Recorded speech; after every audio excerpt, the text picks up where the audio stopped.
नमस्कार दोस्तों, मैं कुलदीप सर आप लोग को आपके ही यूट्यूब चैनल के एलडी इंग्लिश में स्वागत करता हूं। तो आइए मैं आप लोग के बीच में, कल मैंने आप लोग को परफेक्ट टेंस पढ़ाया था, प्रेजेंट परफेक्ट। लेकिन मैं अभी ये प्रेजेंट परफेक्ट कॉम्पिटिटिव लेवल का नहीं पढ़ा रहा हूँ। जब मैं टेंस पढ़ाऊँगा शुरू से तो कॉम्पिटिटिव लेवल का पढ़ाऊँगा। अभी तो बोल चाल की भाषा वाला केवल पढ़ा रहा हूँ। ध्यान से देखिएगा। प्रेजेंट परफेक्ट टेंस होता क्या, पहले पहचान आप जानिए, फिर आसानी से कॉम्पिटिटिव लेवल का भी समझ जाएंगे। हो सकता है कि अगले वीडियो में मैं इसे कॉम्पिटिटिव लेवल का तैयार कर दूं आप लोग के सामने। आज ध्यान दीजिएगा। तो मैंने कल आप लोग को इसका बहुत अफर्मेटिव सेंटेंस पढ़ाया था कि पहचानिए कि अगर किसी सेंटेंस में हैज और हैव और प्लस वर्ब का थर्ड फॉर्म आया है तो वह कौन सा टेंस होता है। ये चीज़ें मैंने आप लोग को बताया था कि किसी सेंटेंस में अगर हैज आ जाए, किसी सेंटेंस में हैज आ जाए, हैव आ जाए और वर्ब का थर्ड फॉर्म आ जाए तो कौन सा टेंस होता है। ये चीज़ें मैंने बताई थी तो आप लोग समझ गए होंगे। मैंने बताया था कि जब ये हैज और हैव और उनके साथ वर्ब का थर्ड फॉर्म आ जाए तो क्या होता है, प्रेजेंट परफेक्ट टेंस वहीं से तैयार हो जाता है। प्रेजेंट परफेक्ट टेंस बन जाता है। अर्थात मैंने बताया था आप लोग को कि प्रेजेंट परफेक्ट टेंस का काम क्या होता है। प्रेजेंट परफेक्ट टेंस का काम क्या होता है, क्या बताता है, एक्शन को बताता है कि पास्ट से हो रहा था लेकिन वो प्रेजेंट में क्या हुआ, समाप्त हो गया। प्रेजेंट में ही समाप्त हो गया। पता नहीं कब से शुरू हुआ लेकिन प्रेजेंट में क्या हुआ, समाप्त हो गया। उसी को हम क्या बोलते हैं, प्रेजेंट परफेक्ट टेंस। अब ध्यान से देखिएगा। इसका आप लोग को मैं निगेटिव पढ़ाऊंगा आज। निगेटिव सेंटेंस आपको मैं शुरू से ही बताते चला आ रहा हूं कि जब किसी सेंटेंस का निगेटिव बनाते हैं तो उसके लिए हेल्पिंग वर्ब की ज़रूरत होती है। अगर वो किसी टेंस में है और टेंस के सेंटेंस को हम निगेटिव में बनाते हैं तो उसके लिए हेल्पिंग वर्ब की ज़रूरत होती है। तो हेल्पिंग वर्ब निगेटिव के लिए हम किसका प्रयोग करेंगे, नॉट का प्रयोग। किसका प्रयोग करेंगे, नॉट का। निगेट माने होता है मना करना। निगेट माने क्या होता है, मना करना। और उसी निगेट से क्या बना, निगेटिव, नकारात्मक। तो हम नॉट का प्रयोग करते हैं।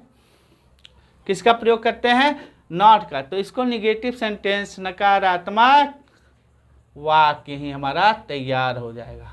किसी चीज़ को मना करने पर निगेटिव सेंटेंस बन जाएगा, यानी यहाँ हम नॉट लगाएंगे तो हमारा निगेटिव सेंटेंस बन जाएगा।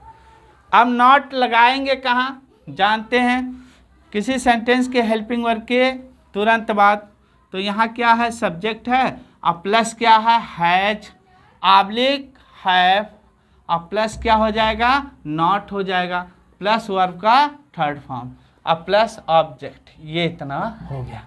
अब ये निगेटिव सेंटेंस हमारा बन गया। सब्जेक्ट हैज ऑब्लिक है प्लस नॉट प्लस वर्ब का थर्ड फॉर्म प्लस ऑब्जेक्ट। ये निगेटिव सेंटेंस बन गया। क्या बन गया, निगेटिव सेंटेंस। इसे हम बोलते हैं निगेटिव सेंटेंस। अब जैसे सेंटेंस देख लेते हैं।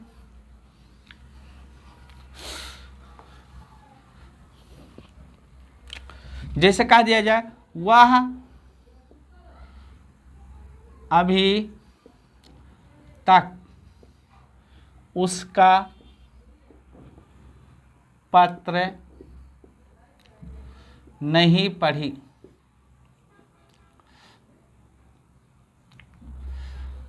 अब ये हमारे क्या हो गया, निगेटिव सेंटेंस हो गया। किसका, प्रेजेंट परफेक्ट टेंस का। अभी तक नहीं पढ़ी है या पढ़ चुकी है, दोनों बात एक ही होता है। अगर देखो बाबू, चुक अगर है कहीं और चुक के बाद क्या आ जाए, ध्यान से देखिएगा, आ आता है तो क्या हो जाता है, आ का मंत्र ही ना, चुका है। अगर बड़ी ई आ जाता है तो क्या हो जाता है, बड़ी का ये मात्रा हो जाता है ना, चुकी। ए आ जाता है ये, तो यही तो मात्रा होता है। ए आ जाए तो ये मात्रा होता ना, यही तो ए होता है। चुके हैं तो चाहे चुका, चुकी, चुके आए, चाहे आ ई ए आए तो क्या होता है, प्रेजेंट परफेक्ट टेंस होता है। तो ध्यान दीजिएगा इस पर।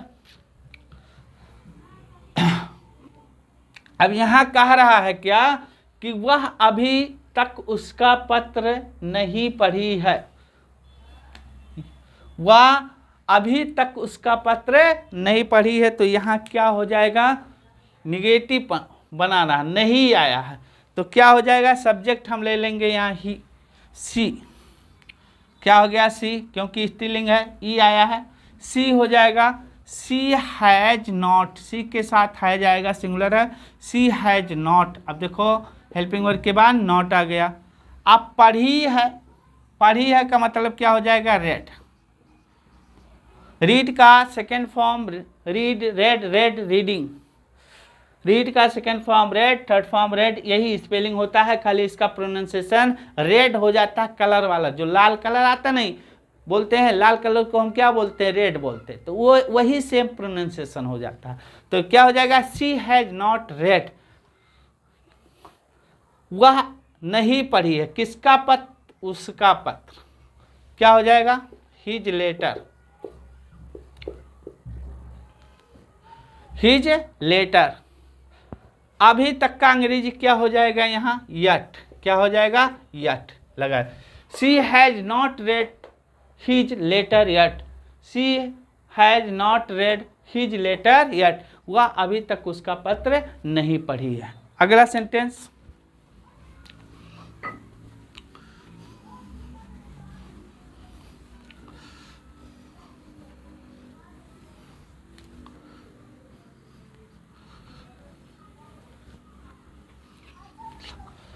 जैसे कहा दिया जाए, तुम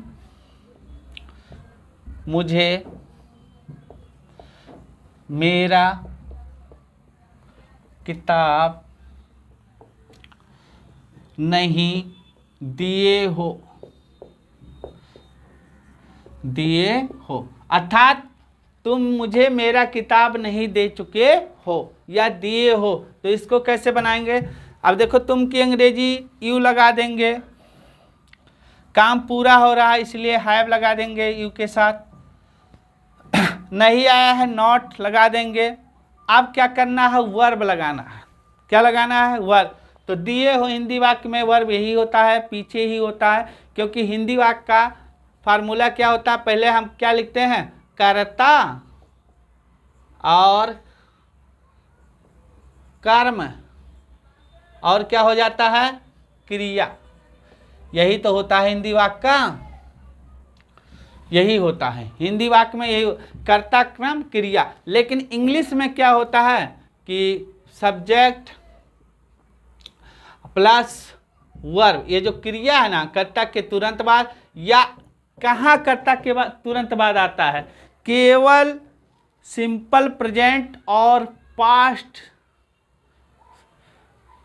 इंडेफिनिट, यानी सिंपल इंडेफिनिट, सिंपल प्रेजेंट और सिंपल इंडेफिनिट के अफर्मेटिव सेंटेंस में केवल सब्जेक्ट के बाद वर्ब आता है। अगर निगेटिव इंट्रोगेटिव बन जाए तो वहाँ भी हेल्पिंग वर्ब लगता है। तो या तो यहाँ ए बी ऑक्सिलरी वर्ब और प्लस क्या, वर्ब और प्लस ऑब्जेक्ट, जैसा सेंटेंस रहेगा ऐसा वहाँ वर्ब आ जाएगा। ये हो गया ये इंग्लिश का कि कर्ता आ गया, ऑक्सिलरी वर्ब आ गया, वर्ब आ गया और ऑब्जेक्ट आ गया, इस तरह से बनता। और हिंदी में पहले कर्ता आ जाता है, कर्ता क्रम आ जाता, क्रम के बाद क्रिया आ जाता है, उल्टा है। तो इंग्लिश में सब्जेक्ट के बाद क्रिया आ जाती है और क्रिया के बाद ऑब्जेक्ट आ जाता है, बस इतने अंतर है। तो आपको बनाना क्या, सीखना क्या कि कर्ता इंग्लिश जब बनाए तो कर्ता के बाद तुरंत क्रिया लिख दें, तब फिर कर्म लिखें, बस सही हो जाएगा आपका ट्रांसलेशन। अब ध्यान से देखिएगा, you have not, you have not, अब नहीं दिए हो तो थर्ड फॉर्म क्या होगा, गिवन हो जाएगा। You have not given me, तुम मुझे नहीं दिए हो, you have not given me, तुम मुझे नहीं दिए हो। क्या नहीं दिए हो, मेरा किताब। You have not given me my book, my book.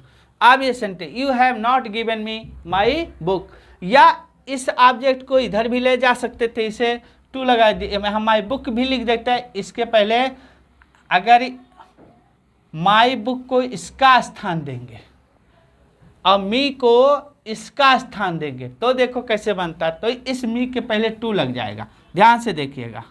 You have not given, you have not given my book, तुमने अभी कह रहा तुमने मेरा किताब नहीं दिया है या तुम मेरे किताब नहीं दिए हो, माई बुक।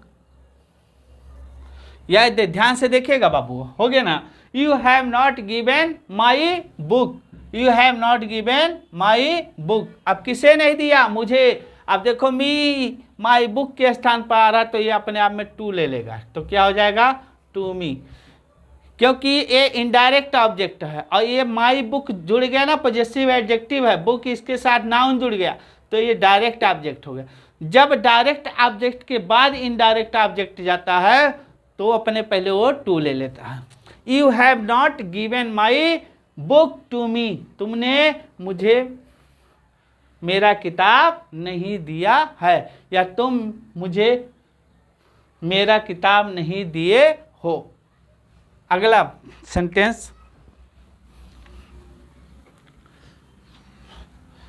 अगला सेंटेंस देखते हैं।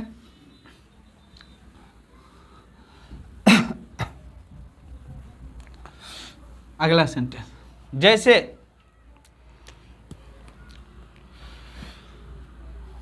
वह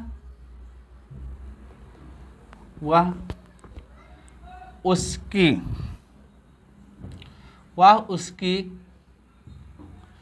साइकिल, यानी साइकिल, वह उसकी साइकिल चोरी नहीं किया है। अब ध्यान से देखना बाबू, कह रहा वह उसकी साइकिल चोरी नहीं किया है, वह उसकी साइकिल चोरी नहीं किया है, तो क्या हो जाएगा? वह उसकी साइकिल चोरी नहीं किया है, तो इसको कैसे बनाएंगे? वह उसकी साइकिल चोरी नहीं किया है। अब आप लोग मेरे साथ बनाइए, वह की अंग्रेजी क्या लगाएंगे? ही लगाएंगे। अब ही लगाएंगे, देख लीजिए कौन किया है, चुका है, चुकी है, चुके हैं, आ है, या है, ई है, आया है, तो हेल्पिंग वर्ब क्या हो जाए? ही सिंगुलर है तो क्या हो जाएगा? हैज हो जाएगा।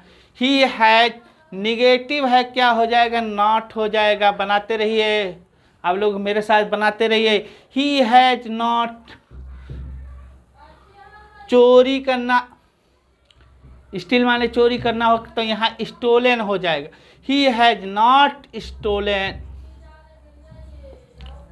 STOLEN, he has not stolen. किसकी साइकिल? उसकी साइकिल, चाहे हिज लगाओ चाहे हर लगाओ। He has not stolen her cycle, CYCLE, cycle. He has not stolen her cycle. बन गया कि नहीं बन गया? पहले सब्जेक्ट ले लीजिए, फिर पीछे से उठाते हुए चले आइए हेल्पिंग वर्ब और निगेटिव लगा के।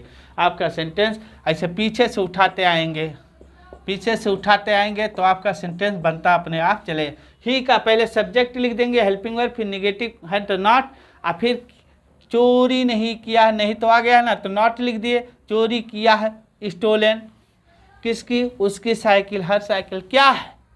कुछ है इसमें बनाने में? नहीं है, यानी ये फर्स्ट हो गया। फर्स्ट के बाद तुरंत किसको लिखेंगे? हेल्पिंग वर्ब को, यानी ये है शब्द। लेकिन सेंटेंस को यानी देखते हुए, टेंस को देखते हुए फिर नॉट का, यानी लास्ट वाले को, फिर नॉट को, फिर किया को, ऐसे लिखेंगे। ये बन जाएगा आपका sentence, he has not stolen her cycle. अब दोस्तों इंट्रोगेटिव सेंटेंस इसका कैसे बनाते हैं?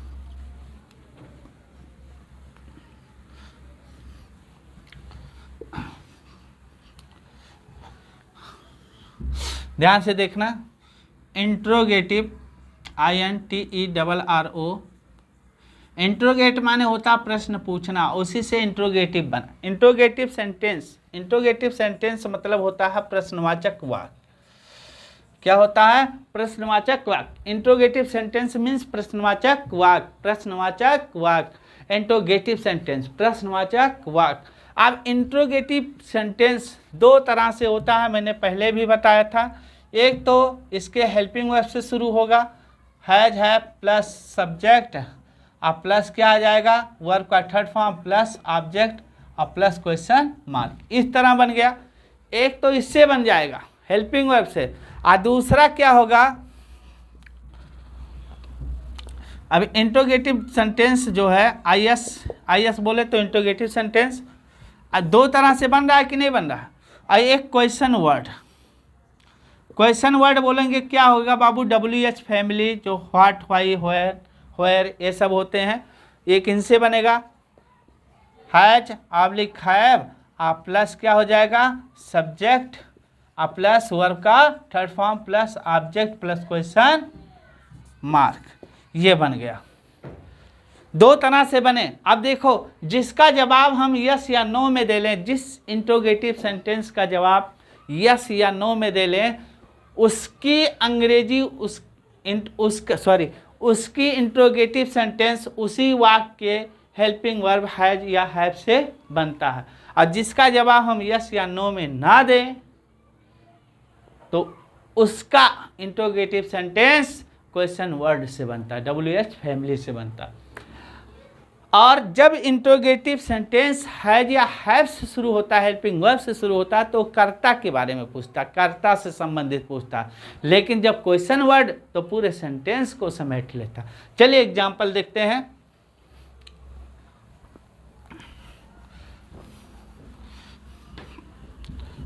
जैसे कह दिया जाए,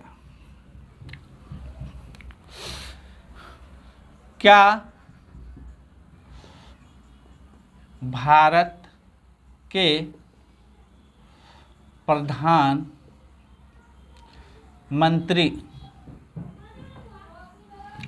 क्या भारत के प्रधानमंत्री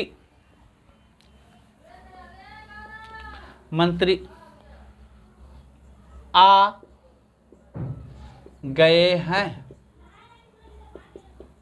आप ध्यान दीजिएगा बाबू, क्या भारत के प्रधानमंत्री आ गए हैं? इसका जवाब हम दे सकते हैं यस, हाँ आ गए हैं।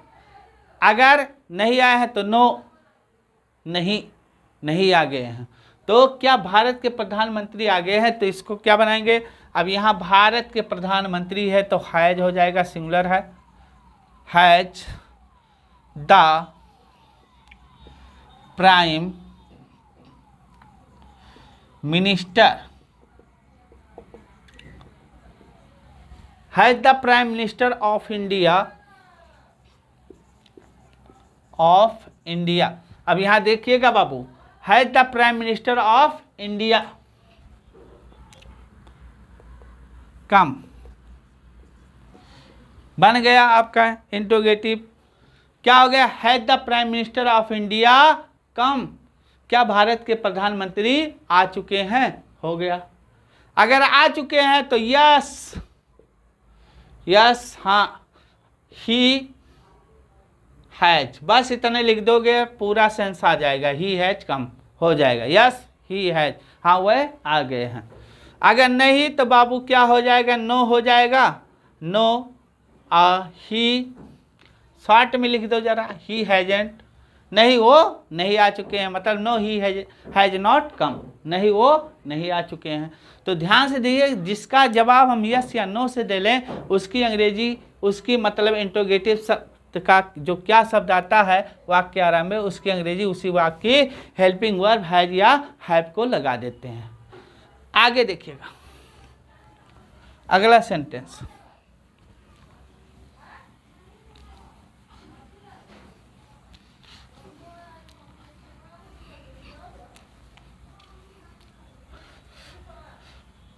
अगला सेंटेंस जैसे कहा दिया जाए, क्या शीला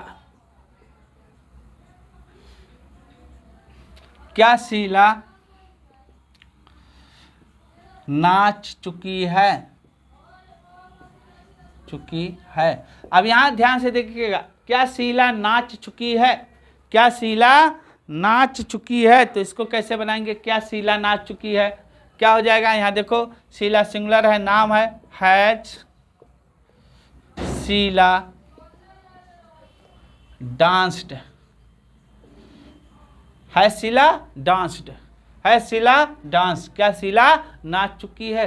तो इसी वाक्य के साथ, हाँ सॉरी, और वाक्य है, मैं आप लोग को बताता हूँ, कोई बीच वाला मैं पैकअप करने जा रहा था लेकिन याद आ गया। चलिए ठीक है, अगला क्वेश्चन वर्ड वाला, जैसे कह दिया जाए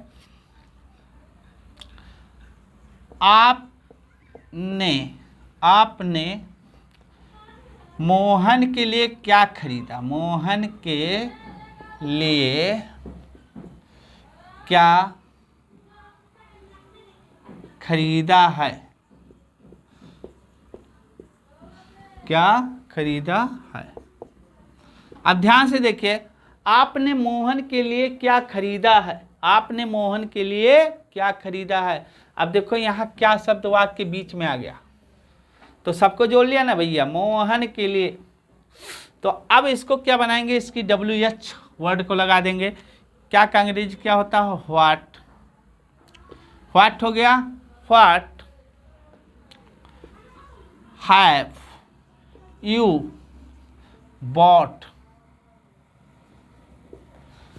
अब ध्यान से देखिएगा, व्हाट हैव यू बॉट, आपने क्या खरीदा? किसके लिए? मोहन के लिए। मोहन के लिए आपने क्या खरीदा? What have you bought for Mohan, for Mohan. यहां हो गया what have you bought for Mohan, आपने मोहन के लिए क्या खरीदा। अब ये बीच वाला हो गया। आगे एक सेंटेंस और देखते हैं, तो क्या से संबंधित,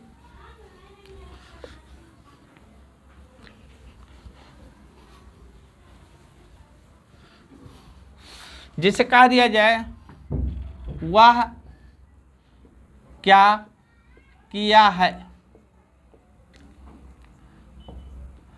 वह क्या किया है या वह क्या कर चुका है? वह क्या किया है या वह क्या कर चुका है, तो क्या हो जाएगा यहाँ? इसको किस तरह से, अब देखो वह आया है तो क्या है, अब देखो क्या बीच में आ गया, तो इसकी अंग्रेजी व्हाट हो जाएगा। व्हाट हैज ही डन, बन गया कि नहीं? व्हाट हैज ही डन, यानी वह क्या किया है, वह क्या किया है, वह क्या कर चुका है। What has he done, what has he done, what has he done, वह क्या किया है। अगला बन जाएगा। अगला एक सेंटेंस और देख लेते हैं।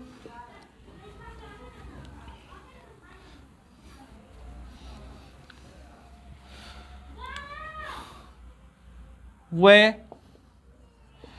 क्यों